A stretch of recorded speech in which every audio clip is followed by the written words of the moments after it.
Okay, welcome everybody. In this video I just want to show you how to prepare your blood icon not blood, how to blur your icon just the way we've done in that tutorial. So all we need the PC60 for it. So we're going to click on it, and as usual we're going to click on the plus icon from gallery, and you are just going to select the folder where you've imported it.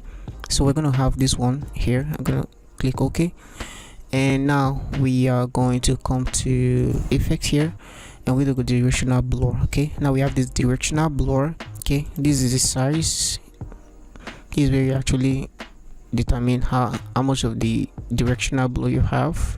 Okay, and here is where you choose the angle of where you want it to blur from. Okay, I want mine to be something like this, or something like this, something like this. Okay, it's okay, and we are just going to click OK. Okay, well, you can see we are having these repeated lines. I don't want that, so we're going to go to the effect again, and we're going to go to blur, and we are just going to add a little bit of blurriness so that we can erase those lines, because I don't want it in our design. So now that we are done here, we're just going to click OK, and as usual you can click done, click save. Okay, this doesn't mean you have to save to our gallery, and I think I made a mistake. This is the one I practiced before. I just noticed something. Let's go back to it. Okay, we're gonna come to this and go to the transform tool. I want us to reduce the size, because if you do not reduce it, if your icon is so close to the edges, it's going to have this weird line. Okay, I don't want it. I want our icon to actually be full. So let's place it in the middle and click OK,